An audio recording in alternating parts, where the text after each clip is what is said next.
大家好，我係一師班嘅黃子希。今日好高興可以同大家分享一本令我深受啟發嘅書，而呢一本書就係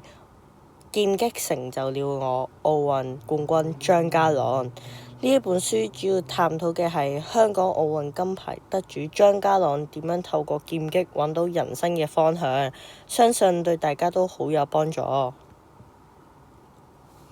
今日我主要分享嘅係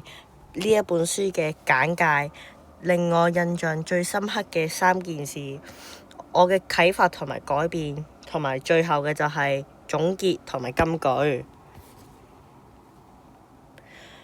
劍擊成就了我奧運冠軍張家朗呢一本書係由記者同埋運動專欄作者所寫嘅，背景係張家朗由小學生變成世界冠軍嘅真實故事。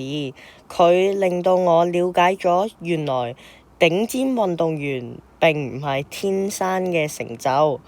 而係經過無數次嘅失敗同埋堅持先成功嘅。呢一個對於我嚟講係非常之新鮮同埋吸引。我印象最深刻嘅第一件事就係書中提到張家朗中四嗰一年決定退學，成為咗全職運動員。當時好多人都覺得佢好冒險，但係佢相信自己嘅對劍擊嘅熱愛。而第二件事就係佢每日都會接受呢一個高強度嘅訓練。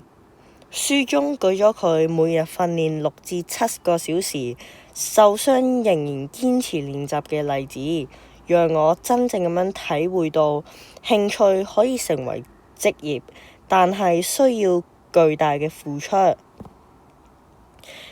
我最深刻嘅第3件事就係書中提到張家朗喺奧運落後嘅時候，仍然冷靜追分，最後反勝奪得咗奧運劍擊嘅金牌，亦都令我反思咗自己遇到測驗或者考試難題嘅時候就想放棄嘅心態。讀完呢一本書之後，我開始試下喺遇到困難嘅時候先深呼吸，冷靜分析，而唔係即刻放棄。我覺得自己嘅耐性同埋面對失敗嘅態度有咗好大嘅改變。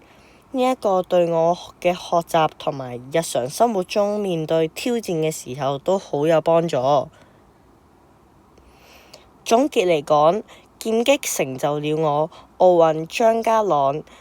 係一本好值得睇嘅書。我仲記得書入面講到，堅持唔一定成功，但係失敗係必然嘅，所以我哋一定要繼續努力。